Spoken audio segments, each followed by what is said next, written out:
Allez, bonjour à toutes et à tous, très heureux de vous retrouver. Émission hyper importante aujourd'hui, parce que ça traite d'un sujet que j'ai souvent eu abordé à l'intérieur des différentes live rooms l'année dernière, etc. Mais c'est vrai qu'il n'y a pas de trace vraiment formelle de ce truc-là, et c'est pas le genre de truc que je foutrais dans une vidéo hebdomadaire sur TradingView. Donc il me semble que ce genre d'émissions-là, spécifiquement dédiées à une thématique en particulier, sont le bon vecteur de communication. Pardon pour ça. Donc, ce qu'on va faire, c'est qu'on va parler d'un sujet que j'ai reçu par mail aujourd'hui, que je trouve hyper intéressant, et que j'ai tenté de développer en réponse à ce mail, et en fait ça m'a pris tellement de temps pour rentrer dans un niveau de détail suffisant, que je me suis dit que ça valait pas la peine d'apporter cette réponse à une seule personne, mais plutôt d'essayer d'en faire profiter toute la communauté. Donc, voilà la réponse que j'aurais apportée à cette personne, me posant la question de Phil, admettons que on passe en bear market, comment réagir à cette situation-là?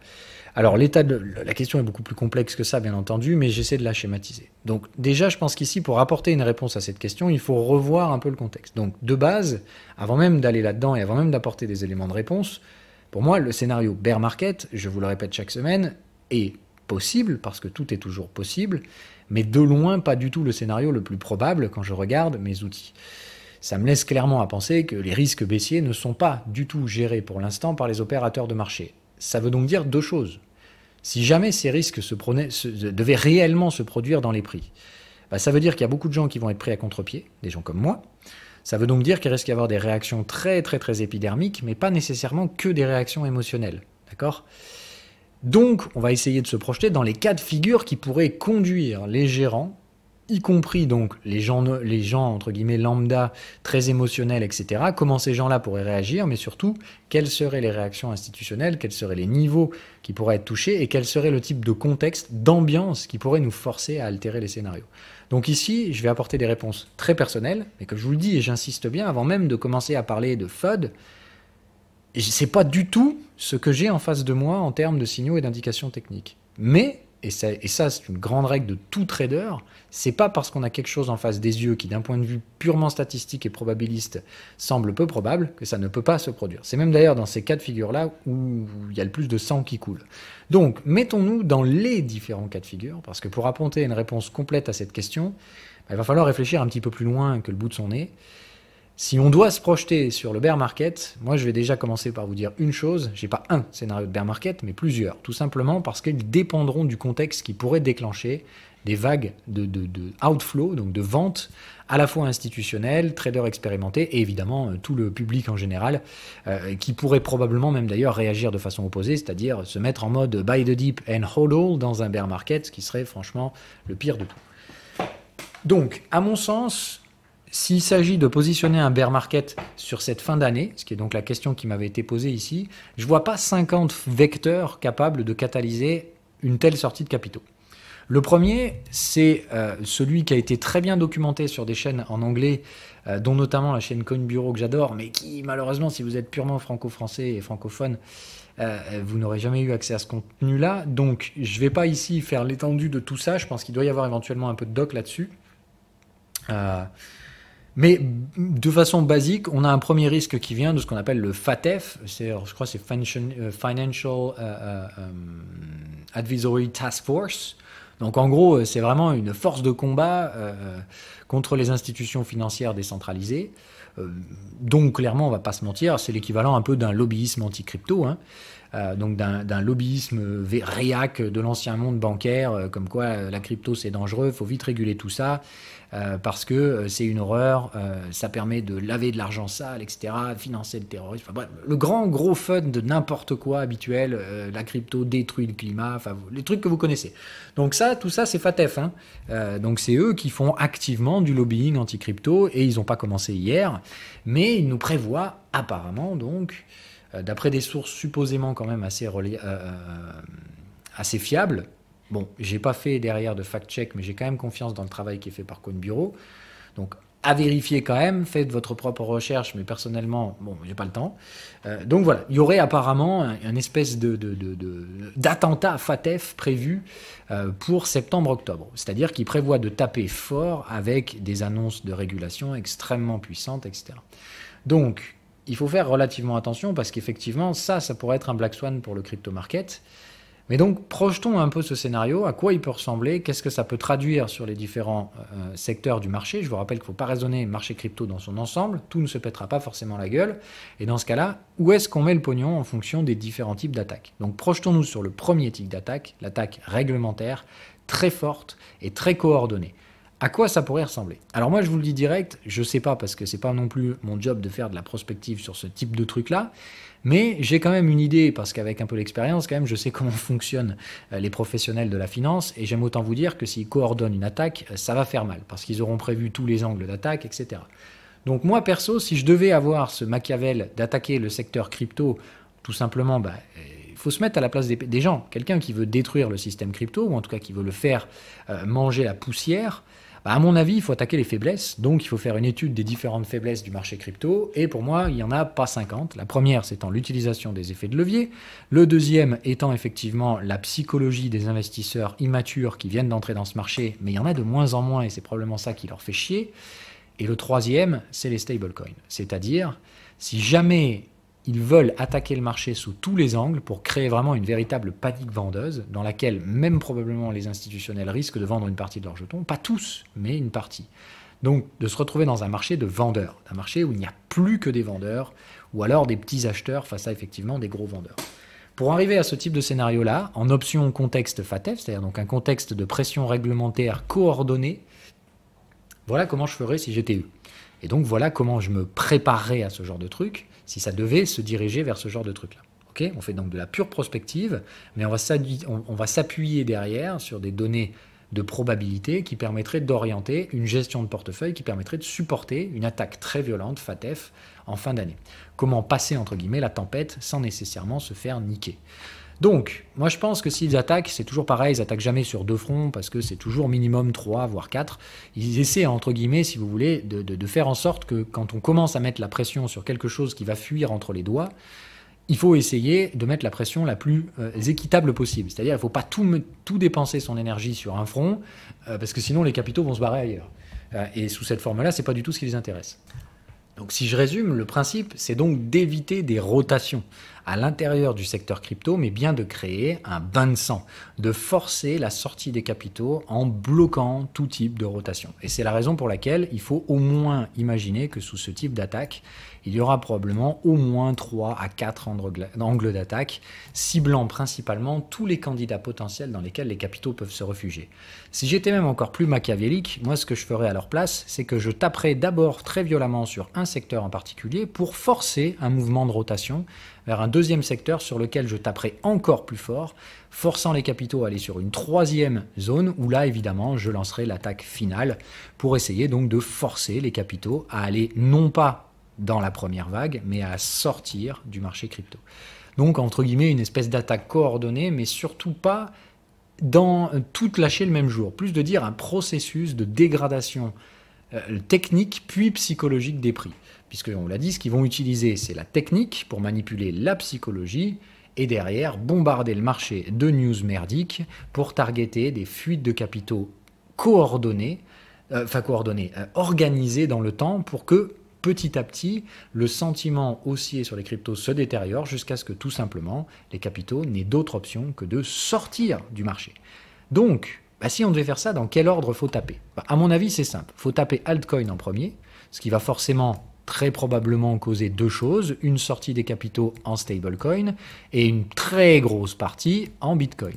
Parce qu'à mon avis, si jamais ils tapent fort sur les altcoins, le premier truc qui va se passer, c'est qu'on va surtout déboucler beaucoup d'arbitrage, ce qui va très probablement catalyser une baisse très forte sur les altcoins les plus spéculatifs. Et à côté de ça, Bitcoin va probablement très bien tenir le choc. Ça tapera peut-être 40 000, mais ça ira guère plus bas que ça parce qu'on aura probablement un flight to safety. Donc le deuxième truc, c'est qu'il va falloir réussir à s'attaquer à Bitcoin. Le problème de Bitcoin, c'est que c'est littéralement impossible de s'y attaquer sur le spot. Donc ils vont probablement attaquer Bitcoin sur les produits dérivés. C'est-à-dire essayer, en arrivant sur les 40 000, de recréer des cascades de liquidation en pagaille et d'essayer évidemment de nourrir le marché de gros FUD de régulation sur le Bitcoin pour essayer évidemment d'empêcher le fait que les institutionnels ou les institutions en général, qu'elles soient des entreprises ou des institutions financières ou des gros porteurs individuels, les high net worth individuals en anglais, forcer en fait ces gens-là à attendre. faut bien comprendre que tous ces gens-là, aujourd'hui, ils ont juste envie d'acheter. Donc, il faut trouver un narratif, donc réglementaire, qui va les empêcher d'acheter. Par exemple, de dire qu'une entreprise qui détiendra plus de tant de pourcents de sa trésorerie sera assujettie, par exemple, à une taxe de peu importe ou de trucs comme ça. Mais il va falloir trouver un cadre qui va empêcher ces gens-là d'agir à l'instant T, de buy the dip, pour que tout simplement le dip ne se forme pas, mais plutôt qu'on commence à dégrader les prix petit à petit, après avoir dégommé les altes, qui seront à ce moment-là en train de pisser le sang. Et la question sera donc de dire, est-ce que Bitcoin va tenir ou pas ? Et le but étant donc d'empêcher que le support soit payé de manière spéculative par des gens qui possèdent de gros capitaux. Tout ça pour laisser évidemment derrière ceux qui décident de manipuler, de frapper très fort sur des produits dérivés pour envoyer un message. Entre guillemets, assécher la liquidité du spot pour mettre les institutionnels et ceux qui auraient la capacité d'orienter ce marché en stand-by, les forcer à attendre et à aller manipuler le marché des produits dérivés, beaucoup moins liquides, sur lequel on peut beaucoup plus tenter de faire ou d'imprimer un peu n'importe quoi. Donc ça, ce serait la deuxième attaque. Attention, celle-là, elle est beaucoup plus risquée. C'est-à-dire que s'ils se chient et que les institutionnels achètent du Bitcoin, il va falloir qu'ils se rachètent eux-mêmes, ce qui ne fera qu'alimenter l'échec de leur propre scénario. Donc là, il faudra être très, très, très malin sur la manipulation psychologique. Si évidemment on a une fuite du Bitcoin derrière, c'est-à-dire si le Bitcoin casse des supports majeurs, alors bon, ils sont faciles à identifier, si on glisse en clôture daily ou hebdomadaire sous 40 000, ça pue la merde sur Bitcoin. Mais voilà, pour l'instant, il va déjà falloir réussir à le faire et ce ne sera pas facile. Et disons que 40 000 pour moi, ça serait tirer la sonnette d'alarme, pas nécessairement suffisant pour que les institutionnels ressortent. On a des datas qui tentent à prouver qu'il y a pas mal de gros comptes qui se sont rechargés sur la zone des 45 000. Donc, s'ils ont acheté à 45 000, ces gens-là, ils n'ont pas un stop loss à 40 000. Mais attention, c'est de dire sous 40 000, ils vont peut-être admettre que c'est trop risqué et ils vont peut-être commencer à réduire la taille de position. Donc à vendre et alimenter la baisse. Donc attention, cette baisse, si elle se met en place, dans un premier temps, elle va effectivement se réfugier dans des altcoins. Dans des stablecoins. Donc la troisième attaque coordonnée, qui doit être extrêmement brutale, doit forcer ces stablecoins à derrière ressortir en USD, c'est-à-dire à sortir des différents comptes. Donc à mon avis, s'il devait y avoir cette attaque-là, il ne faut pas se présumer de tout le schéma, parce qu'encore une fois, il y a un risque qui est pris à chaque étape, et ça ne veut pas dire qu'ils vont réussir. Ils sont probablement très malins, mais ce n'est pas pour autant qu'ils peuvent manipuler un marché sur lequel ils n'ont réellement aucun contrôle. Je vous le dis, la beauté de Bitcoin, c'est de dire, les États vont probablement essayer de le contrôler, causant probablement leur propre perte en soi. C'est-à-dire s'exposer à lutter contre une tendance haussière qui, de toute façon, est probablement amenée à s'imposer. Je veux dire, la demande sur Bitcoin, la question aujourd'hui ne se pose même plus. Il y a juste de plus en plus de gens qui commencent à comprendre que c'est juste probablement ça la future devise internationale de réserve, à la place du dollar. Et oui, il est donc normal, je vous l'avais dit dans mon fameux schéma psychologique, qu'il y ait des résistances très fortes de l'ancien monde, notamment FATF. Mais ils vont probablement se planter. Voilà. Donc imaginons qu'ils ne se plantent pas. Voilà, à mon avis, comment ils le feraient. Targeter les alts. Je ne vais pas vous mentir, pour moi, il suffit qu'ils en targetent un seul, Ethereum. Il suffit de faire chuter violemment Ethereum pour essayer d'instiguer un sentiment très vendeur. Derrière, il faut s'attaquer très très fort à Bitcoin. Et là, à ce moment-là, tous les alts sont dans un bain de sang astronomique et Bitcoin doit glisser sous les 40 000 de manière très agressive pour imaginer, évidemment ici, un scénario baissier. Et il faut alimenter ce scénario baissier par des news très psychologiques, très impactantes. Pas juste des rumeurs, il faut vraiment, là, ici, des coups de choc, des coups très psychologiques pour forcer les gens à sortir en stablecoin. Et une fois qu'ils sont sortis en stablecoin, mais même pas leur laisser l'opportunité de racheter du Bitcoin, il faut tout de suite taper très fort sur les stablecoins.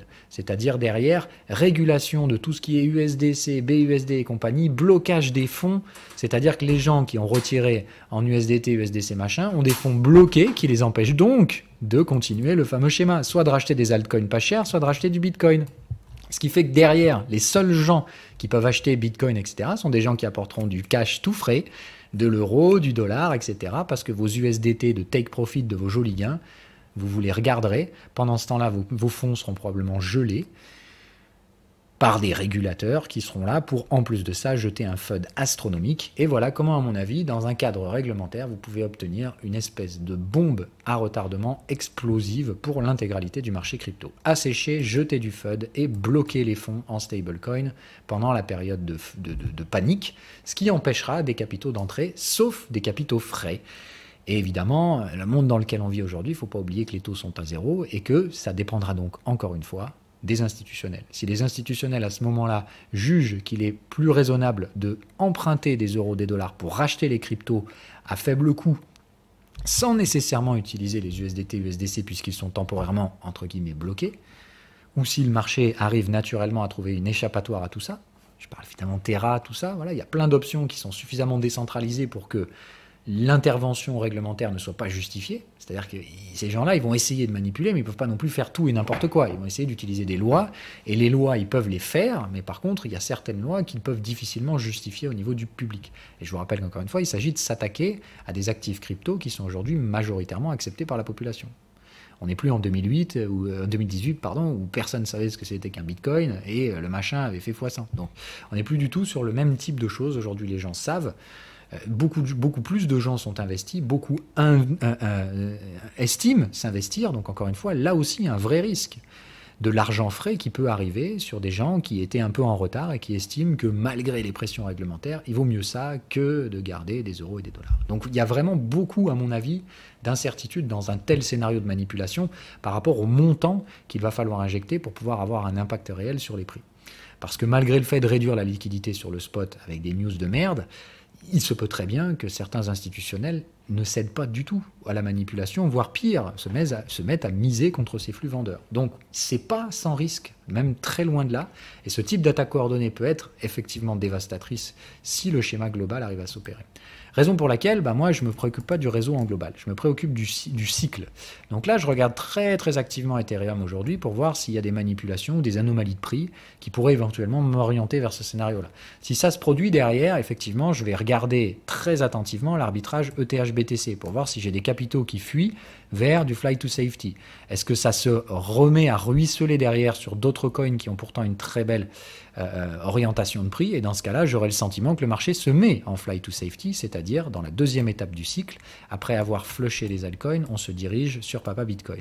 Si je vois ça se mettre en place alors que Bitcoin ne rebondit pas significativement, c'est-à-dire si la sortie si le mode risk-off des alts ne permet pas à Bitcoin de franchir les 50 000, pire, si Bitcoin est en pression en même temps juste derrière, là je vais m'inquiéter.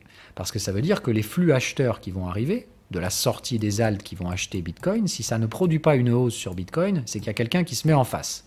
Et là, ça me donnera le pressentiment qu'il y a un truc qui sent pas bon et qu'effectivement, il risque de taper Bitcoin. Évidemment, dans le dernier des cas, ce qu'il faudra faire ici, c'est éviter d'être les petits malins qui se fera choper avec ses USDC, BUSD, etc. Donc il va falloir ici trouver, dans un dernier cas de figure, si le schéma se met vraiment en place, des alternatives crédibles de stockage de capital, quitte à payer la taxe sur les gains. C'est-à-dire qu'à ce moment-là, moi j'envisagerais même éventuellement de vendre mes USDC pour récupérer des USD ou des euros, mais pas rester sur ces stablecoins. Juste parce qu'à ce moment-là, je préfère payer des taxes sur les gains réalisés, mais avoir la capacité de réinvestir mon argent si j'en ai envie, plutôt que de me retrouver éventuellement bloqué, ce qui pourrait être le dernier bank run, entre guillemets. Imaginez-vous que si d'un coup vous allez à la banque, vous savez, c'est vraiment ce sentiment-là très psychologique. Si on vous dit que la banque risque éventuellement de ne pas avoir assez d'argent pour tout le monde, vous vous dites tout de suite que vous allez vous faire niquer, donc qu'est-ce que vous faites? Vous allez retirer à la banque. Et là, vous arrivez, et si la banque est fermée, c'est la catastrophe, vous avez envie de pendre tous les banquiers. C'est exactement la même chose. Vous aurez envie de quitter le marché si on vous empêche de le faire. C'est-à-dire, si à ce moment-là, on gèle vos fonds, vous n'aurez qu'une envie, c'est de fuir. Ce qui fait que dès qu'on dégèlera vos fonds, le premier truc que vous ferez, ce sera vendre tous vos stablecoins. Et là, dans ce cas-là, ils auront réussi à faire ce qu'ils voulaient faire, c'est-à-dire vous faire vendre vos cryptos et vous faire sortir derrière en fiat. Comme ça, ils peuvent vous taxer et puis vous dire, allez, retour à la vie réelle, vos cryptos vont s'effondrer. Et puis là, évidemment, vous aurez un cycle très pernicieux, plus d'entrée d'argent, des sorties massives de capitaux. Autrement dit, à ce moment-là, on peut clairement installer un bear market. Premier scénario, donc le scénario d'une attaque coordonnée et bien précisément timée du réglementateur américain et des différents lobbyistes type FATF. Deuxième scénario plus insidieux, la dégradation technique des institutionnels. C'est-à-dire que dans ce cas-là, au lieu de stipuler qu'on a eu une structure d'accumulation sur Bitcoin, alors là, ça se passe pour moi principalement sur Bitcoin. Donc de dire, on avait la structure d'accumulation, on fait actuellement le sign of strength, on a donc cassé la dynamique haussière, on constitue un range, voilà. Il y a le risque d'une structure qu'on appelle de redistribution, Alors d'un point de vue technique, je n'en vois pas du tout les signes, mais on doit faire attention. Moi, ce que je vois pour l'instant, hein, c'est que, regardez le momentum, la dernière fois que le momentum était aussi vendu, les prix étaient très largement supérieurs. Donc oui, moi d'un point de vue technique, je pense qu'on retourne aux ATH, la question c'est quand. Donc pour l'instant, ça peut prendre du temps, et je vous l'ai dit, faites attention. Le temps peut jouer fortement sur la psychologie de ceux qui ne savent pas trader correctement. Ceux qui savent trader correctement, on sait qu'il y a des niveaux techniques qu'il ne faut pas casser, mais qu'on peut très bien aller les chercher juste pour faire flipper les autres. Je vous ai parlé à maintes et maintes reprises de ma volonté d'acheter Bitcoin s'il tapait le canal de tendance. Là, aujourd'hui, ce canal de tendance, il est sous les 40 000. Donc, est-ce qu'on peut aller taper du 40 000 pour faire flipper l'ensemble du marché crypto? Je pense que ce n'est pas du tout à proscrire comme probabilité. Bien au contraire. Type d'attaque coordonnée pour voir un petit peu les réactions de marché. Derrière, est-ce que tout le monde part sur du Bitcoin? Dans ce cas-là, les prix devraient remonter. Ou bien au contraire, dans ce cas-là, Bitcoin ne rebondit pas, les alts partent en bain de sang, et dans ce cas-là, on aura probablement un contexte très très très dangereux pour l'avenir des cryptos. Deuxième scénario, donc comme je vous dis, cette pattern de redistribution. C'est-à-dire dans ce cas-là, il ne se passe rien, il n'y a même pas de FATF qui attaque, il n'y a pas d'attaque réglementaire frontale, d'accord? Mais dans ce cas-là, le pire de tout serait d'avoir une remontada qui échoue violemment sur les 56 000. C'est-à-dire effectivement d'avoir dans un premier temps une légère dégradation des ALT, des prises de profit, de voir un Bitcoin qui s'excite très fortement pour venir chercher la zone ici des 56 000, où de mémoire on retrouve les bornes de volatilité. Je vais vous les mettre, mais il me semble qu'elles sont par là aussi. Sur l'UT inférieur. Je ne veux pas dire de conneries. Donc je vais vérifier. Voilà. Si on venait taper cette zone, donc c'est précisément 57 000 pour l'instant. Si on avait un vrai rush, ici, 57 000, tout le monde se chauffe à dire ouais, c'est boule, sauf qu'à ce moment-là, on ne voit pas trop les alts méga performer. Rappelez-vous qu'une poussée fulgurante de Bitcoin pour aller chercher un écart type, pour moi, c'est très mauvais. Parce qu'effectivement, si ici on a un reflux, alors si on vient chercher l'écart type et qu'on s'y installe et qu'on va faire la TH derrière, tout va bien. Hein. Dans ce cas-là, on aura juste eu un mouvement très spéculatif à la base. Mais là, un réamorçage très brutal qui vient chercher la borne de volatilité et qui repart, pour moi, ça peut être le signe d'une pattern de distribution. C'est-à-dire que derrière, si jamais on revient trader les valeurs moyennes, je pense qu'elles ne supporteront pas les prix. Et là, attention. Moi, personnellement, ici, je passerai baissier. Je vous l'ai dit, hein, je suis boule parce que ce que j'ai face à moi m'invite à être boule. Mais si le scénario technique se dégrade, tous les professionnels comme moi, on aura tous la même réaction. S'il y a un rejet de l'écart type avec un retour à la moyenne, on connaît tous ce genre de marché-là. C'est le marché dans lequel il ne faut plus du tout être acheteur, même surtout si on a de beaux gains, et moi ce sera mon cas. Ici, je pense que je prendrai une part relativement significative de mes bénéfices. C'est-à-dire qu'ici, pour moi, le timing changera de manière radicale, mais par contre, ça nécessite de passer d'abord par l'écart type. Pour moi, si on fait ça, c'est pas gênant. Mais si on fait ça, c'est très mauvais. Parce qu'on va attaquer ce support avec une inertie baissière très dangereuse. Et là, effectivement, il y a de très fortes probabilités de voir céder ces zones. Et alors là, sous 30 000, hein, on est à plus de 40% de baisse. De toute façon, en moins 30, c'est là où la psychologie part en couille. Hein. C'est-à-dire que si on passe là-haut, ensuite ici, on revient, 40 000, le même niveau que je vous dis, on peut potentiellement tester dans les prochains jours. On n'aura pas du tout la même réaction technique si on devait passer par 56, 57 d'abord. Donc retenez bien ça. Une tentative haussière avortée, c'est probablement ce qu'il y a de pire pour le marché crypto. Donc soyez pas trop chaud du gland en ce moment. J'en vois plein s'exciter, il faut que ça rebondisse, Non, en soi, que ça rebondisse, ce serait même la plus mauvaise des choses. Voilà, en tout cas, ça, ce seraient mes deux scénarios principaux de risque de bear market. Une déstructuration technique avec des annonces très baissières sur les prix si on rejette l'écart type, de manière purement spéculative. Et dans un deuxième cas, une attaque coordonnée de régulation qui pourrait être effectivement sujette à forcer ici des capitaux en sortie, avec évidemment le même effet psychologique, hein, c'est-à-dire qu'à partir du moment où on aura pris 30% de baisse par rapport à ça, c'est ici que tous les stop-loss se déclenchent. Donc retenez qu'aujourd'hui, pour moi, les niveaux de panique boursière psychologique chez les particuliers, ça se déclenche à partir de 35 000. Donc aujourd'hui, 40 000, je pense que ça peut même être fait sans aucun problème et il n'y a pas de raison de flipper outre mesure. Dans des marchés comme ça, celui qui essaie d'attraper le point bas parfait, c'est pas possible. Enfin, quasiment impossible à réaliser. Donc faites attention à la volatilité. Aujourd'hui, n'en est qu'un très bel exemple. Hein. Vous voyez, il n'y a absolument aucune news réelle, il n'y a que des rumeurs de merde et ça fait déjà décaler les prix. Donc la tension est clairement là. Attention à donc pas vous faire niquer. Il ne faut pas céder à la panique trop vite, etc., etc. Et ce dont je vous ai parlé, c'est réellement des attaques coordonnées. C'est-à-dire qu'on peut avoir des pressentiments au début de cette attaque-là. C'est vraiment, à mon avis, en phase 2 et 3 qu'on aura réellement conscience que l'attaque a été coordonnée. Et à ce moment-là, il faudra probablement réagir, mais essayer de réagir le plus vite possible. Bref, de toute façon, on aura tout le loisir d'en reparler. J'énonce ces scénarios aujourd'hui pour répondre à la question de cette personne de la manière la plus complète possible. Voilà, selon moi, les deux risques qui présageraient d'un bear market. Autrement, tout ce qui se passe entre les deux, c'est juste boule. Je suis désolé.